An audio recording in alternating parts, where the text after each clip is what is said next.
EALA destroys Coco Gauff in just 58 minutes, and the crowd absolutely erupts. Nobody saw it coming.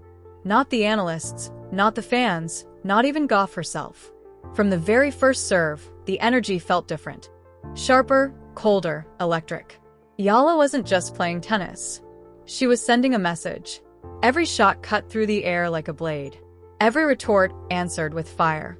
Gauff's rhythm shattered, her confidence slipping point by point. The crowd rose with every rally, disbelief turning into roar. AA roared, and D when the final ball hit the line, silence turned into chaos. History had just been rewritten.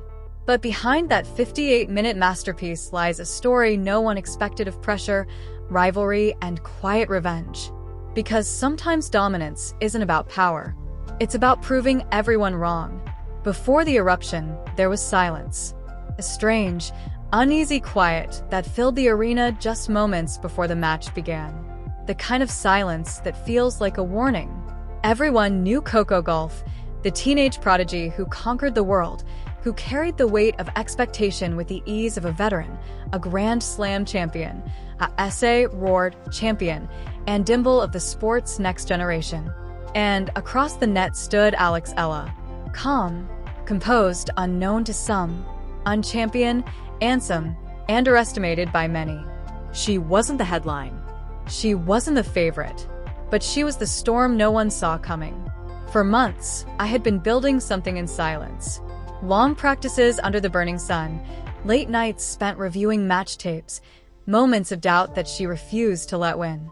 She came from the Philippines, a nation where tennis is passion-some, and a passionate, not a promise. Where every victory feels like rebellion, and every defeat feels personal. From the beginning, EALA had been told that players from her side of the world don't make it to the top. Too far, too few resources, too small a stage. But she didn't want to make it to the top to prove them wrong. She wanted it because she believed she belonged there. And now on this court, under the blinding lights, she stood across from the woman who symbolized everything she was told she couldn't be. Coco Gauff, top passion Gauff-ish face of modern tennis, the favorite of crowds, the darling of endorsements, and a warrior on the court. The match wasn't supposed to be close. The betting lines were one-sided. Commentators predicted a routine win. But when I stepped to the baseline for her warm-up, there was something in her eyes. A quiet kind of fury. She wasn't there to participate. She was there to take over. In her team's corner, her coach whispered something only she could hear. Forget who she is. Remember who you are. It wasn't just advice. It was ignition. Gauff is, the crowd murmured, restless, waiting for Gauff's signature energy to light up the court. Cameras flashed. Reporters scribbled notes. But when EALA struck her first serve, fast, clean, right on the edge, the sound cracked like thunder, and even Gauff looked slightly surprised. That opening game told a story no one was prepared to believe. EALA wasn't reacting to Gauff's rhythm. She was dictating it. Every rally was measured, every movement deliberate, and within minutes, the tension began to shift. The crowd used to cheering Gauff's dominance started to feel something unusual. Uncertainty. There was a look in EALA's eyes that seasoned fans recognized. Not arrogance, not nerves, but focus so pure it looked almost cold. And in that focus was the story of every moment she'd been overlooked, every tournament she'd teared as just another name. This wasn't just a match. It was a declaration. As the first set began, the crowd still believed in a comeback. They always did with Gauff. Her resilience was her legend. But in the air, there was a whisper that grew louder with every point. Who is this girl? By the time EALA broke serve for the first time, her shots had become statements. Every winner drew gasps. Every rally ended with disbelief. She wasn't smiling. She wasn't celebrating. She was locked in, laser-focused, match-focused, and nautical. Coco Gauff, known for her fire and fight, suddenly looked human.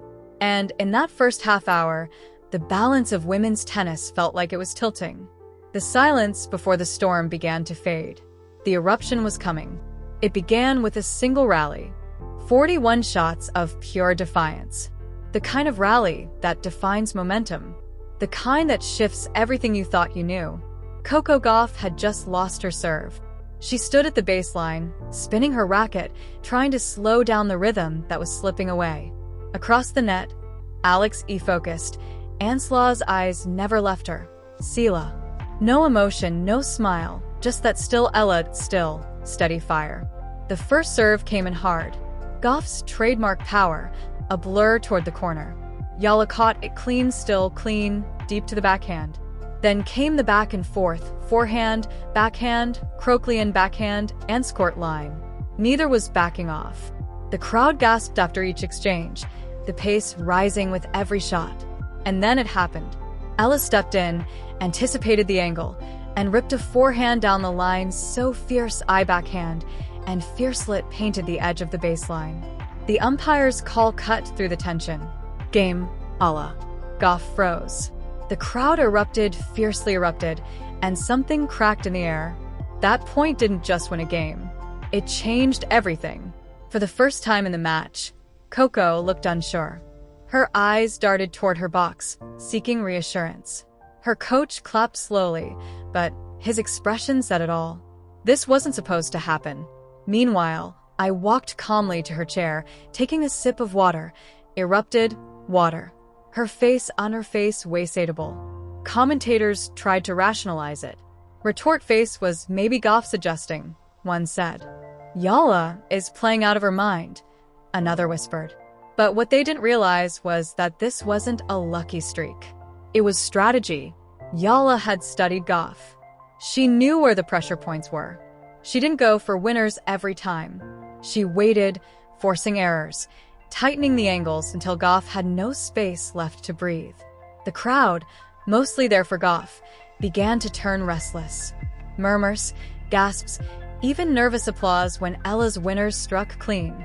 At 4-1 in the first set, a brief exchange changed the tone entirely. After missing a routine backhand, Gauff shouted in frustration, smashing the ball against the net post. The umpire issued a warning, and the arena fell quiet. Ella didn't react. She just turned away, adjusted her wristband, and walked to the baseline. That moment told the world who was in control because it wasn't just skill anymore. It was psychology. Each of Gauff's expressions fed into EALA's calm. The more Coco tried to fire herself up, the colder Alex became. The contrast was striking. One player chasing rhythm, the other dictating time. The next few games passed like lightning. Ella's returns were brutal, precise, almost surgical. Her court movement felt effortless. And when she broke for 51, the crowd couldn't believe it. People started recording on their phones, capturing what felt like history unfolding in real time. Is this really happening?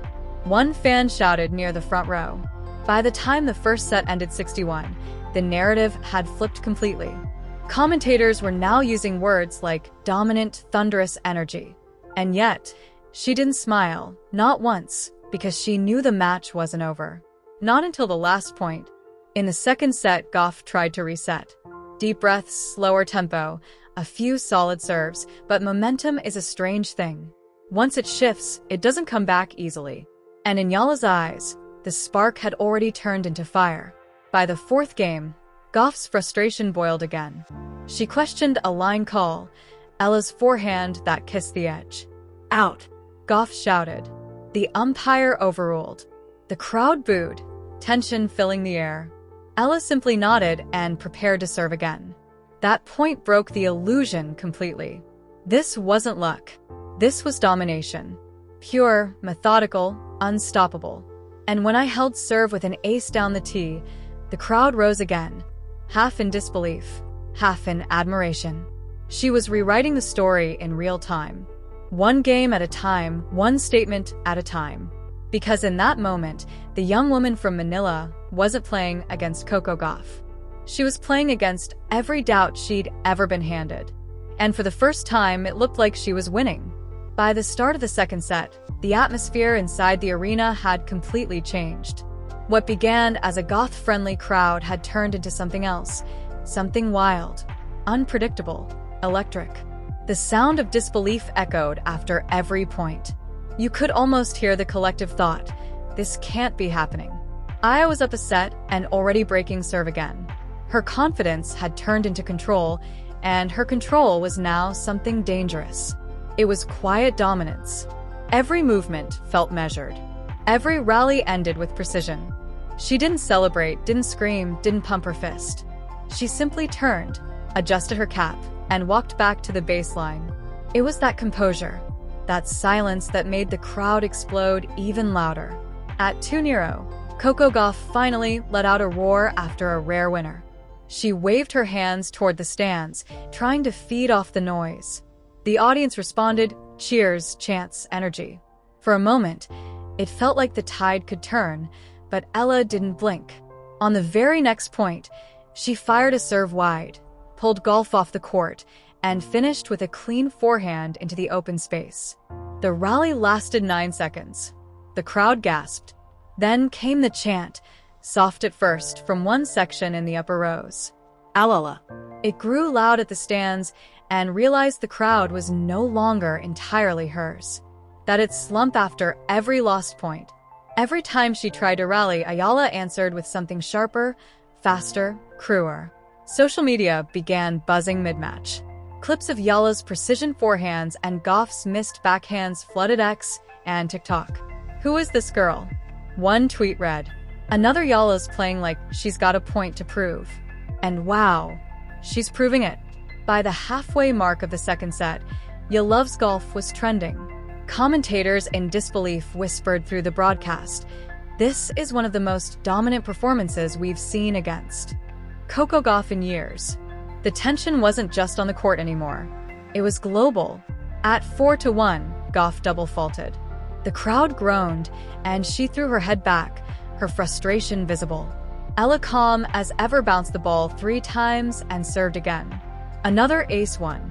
The audience exploded. Cameras panned across faces. Some cheering, some stunned. In the player box, EALA's team stayed silent, hands folded, eyes locked on her every move. They knew what was coming. And then the final game. Coco Gauff serving to stay in the match. The crowd rose to its feet, shouting her name, begging for a miracle. But miracles don't come on command. EALA's return was ruthless. Deep, heavy, unrelenting. Coco fought. Error. Match point. Silence. The serve came in. Middle of the box. EALA's forehand ripped across court. A blur of sound and color. The ball clipped the line. Perfect. Game, set, and match. EALA. The words echoed. And for a second, time seemed to stop. Then an eruption. The entire stadium roared. Fans leapt from their seats, phones in the air, voices breaking through the noise. EALA stood still for a moment, breathing hard, staring at the scoreboard. Car 6 went 58 minutes. Coco Gauff walked to the net and offered her hand. EALA met it firmly. No smirk, no arrogance, just quiet respect. But the cameras caught it. That flicker in Gauff's expression, the frustration hidden behind her sportsmanship. As EALA walked off the court, the noise followed her. The crowd chanted her name like they were witnessing the birth of something historic. She glanced back once, not at just witness to happen live. When the match ended, the echoes of the crowd still filled the arena long after it disappeared down the tunnel. It felt like everyone had just witnessed a small earthquake. Brief, sudden, impossible to ignore. Coco Gauff sat alone on the bench, towel over her head, absorbing what had just happened. For a player used to controlling every rhythm, every narrative, this loss wasn't just defeat. It was disbelief. Within minutes, clips of the match flooded social media. TikTok edits of EALA's forehands, slow-motion replays of her cross-court shots, and side-by-side comparisons of their reactions, all looping endlessly. The caption that went viral read, 58 minutes, no mercy. Fans on X divided instantly. One side praised EALA as a future superstar, the player who brought precision and fearlessness back to women's tennis. The other called the performance too clinical, too cold, even disrespectful. Because dominance, when unexpected, always stirs discomfort. Gauff's supporters tried to rationalize it. She looked tired. She's saving energy for the next event. But deep down, Everyone knew this wasn't about fatigue. It was about control. In her post-match press conference, Gauff forced a smile. She played lights out. I couldn't find my rhythm today. But her eyes told another story. Tight, distant, still processing what had unfolded. She wasn't angry at EALA. She was angry at the helplessness that every athlete fears when your best isn't enough. And then came EALA, calm, humble, and slightly overwhelmed by the attention. Her first words were quiet, almost soft. I just tried to play my game. I respect Coco a lot. She's one of the best. I didn't expect this score. That humility only amplified the noise. Commentators dissected every word, every expression. Did she just downplay one of the biggest upsets of the season? One journalist asked. No, another replied. She just showed maturity beyond her years. But backstage there were whispers, the kind that fuel controversy. Rumors that Gauff had walked off without speaking to EALA properly. Others claimed their handshake was cold. A short video clip surfaced. Gauff leaving the court quickly while EALA turned toward the stands, raising her hand to the crowd. That moment became a storm. Some headlines read, sportsmanship or shade. Gauff walks off after EALA's historic win. Is a new rivalry born? The internet fed on it. Fans chose sides. Arguments broke out in comment sections. And hashtags like TrueStarTeam and TrustTeamGauff trended simultaneously. Meanwhile, analysts started asking uncomfortable questions. Was this the passing of the torch? Was Gauff's confidence shaken? Or was this simply one bad day?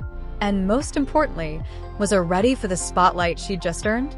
Back home in Manila, crowds gathered at malls and public courts to celebrate. Children wore headbands with A initials drawn in marker. Local news outlets called it the greatest Filipino win in modern tennis history. In one interview, her childhood coach said she always said she'd beat the best one day. I just didn't think it would come this soon. The backlash didn't stop, though. Critics claimed celebration was too calm, that she should have shown more emotion. Others accused the crowd of disrespecting Gauff by cheering too loudly for EALA's winners. It was as if dominance itself had become a crime, but EALA didn't respond to any of it. She trained the next day, quietly, focused, unbothered. To her, the storm outside didn't matter. The only sound she cared about was the bounce of the ball on the court because she knew the noise would fade, the hype would die down. But history would remember. The noise eventually faded, as all noise does. The memes slowed down, the headlines moved on, and the firestorm of opinions started to quiet. But in the calm that followed, a different kind of truth began to surface. EALA's win wasn't an accident. It wasn't a lucky day or a bad performance from Gauff. It was the result of something deeper. Months of quiet evolution. Behind the cameras and the viral clips was a story of obsession. EALA's team had studied Gauff's patterns for weeks before the match. Every serve angle, every footwork rhythm, every emotional tell. They built a strategy around patience. Let Coco swing first, let her attack, then counter when the space opened. It was tactical brilliance disguised as composure. But what truly separated EALA that night wasn't strategy, it was belief. For the first time in her young career, she didn't see herself as the underdog. She walked on court not hoping to win, but expecting to. When she spoke privately to her coach later, her words were simple. I didn't play to surprise anyone. I played to remind myself I belong here.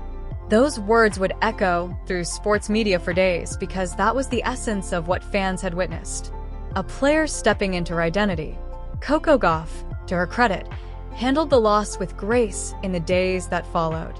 In a later interview, she said, "Losses like that remind you there's always someone out there working just as hard, maybe harder. It's motivation." She smiled, but her tone carried weight. It was respect wrapped in determination. Analysts began to shift their tone, too. Some called it the beginning of a new rivalry. Others framed it as a changing of the guard. For the first time, EALA's name was no longer followed by an asterisk. No more rising star. No more potential. She had arrived. But with every breakthrough comes a new kind of pressure. Her still in the middle of all the noise, she remained centered. She didn't post victory speeches or comment on the debates. Instead, she shared a single line on her social media. "Thank you for believing. More work ahead." And that was it. Simple, humble, but powerful. Because the truth behind that 58-minute destruction wasn't just domination.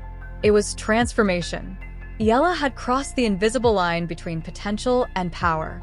From who is she to how far can she go? And while the tennis world kept speculating, one thing became clear. The match that stunned everyone wasn't just the end of a story. It was the beginning of a legacy. Weeks passed, but people still talked about it. The 58-minute shock. A match that began as a routine tournament meeting had turned into something unforgettable. The kind of performance that rewrites the quiet rules of a sport. For EALA, that night wasn't just a victory. It was a shift in identity. She walked onto that court as an underdog and walked off as a symbol. Every young player from Manila to Madrid suddenly had a new name pinned to their dreams. She had become proof.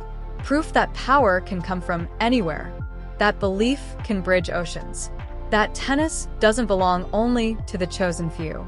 Coco Gauff too became part of the story's strength. She didn't disappear or crumble under the loss. Instead, she embraced it, used it as fuel. When asked weeks later about EALA, her response was simple. "That girl's special. We'll meet again. And next time I'll be ready." There was no bitterness, only resolve. Two paths destined to cross again. Sports historians began calling the match the Manila Miracle. Analysts dissected the stats endlessly. 58 minutes, 18 winners for aces, and only 6 unforced errors. But numbers alone couldn't capture what happened that night. Because what EALA did wasn't just about execution. It was about energy. She walked in fearless and left unforgettable. In every sport, there comes a moment that divides time, before and after. Before this match, EALA was a prospect. After it, she was a presence. A new narrative had been written, one that belonged entirely to her. Yet beneath all the noise and headlines, she stayed the same. No dramatic interviews, no self-congratulations, just quiet purpose. At a local event days later, she told a young fan who asked how she stayed calm under pressure. "Because I've already been underestimated my whole life. What's there left to fear?" That line went viral again, not because it was loud, but because it was true.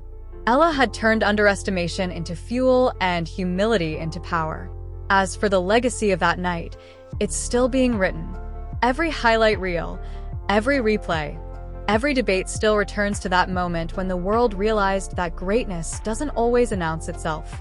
Sometimes it walks in quietly, takes over, and leaves everyone breathless. And maybe that's why fans still watch that match with goosebumps. Not because of the scoreline, but because of what it meant. It wasn't just a 58-minute destruction. It was the birth of belief. Some moments define careers, others define eras. Was this just an upset or the beginning of a new rivalry that will shape women's tennis for years to come? Let us know what you think in the comments. If you felt the chills of that 58-minute masterclass, hit like, subscribe, and stay tuned because in this sport, the next eruption could happen any moment.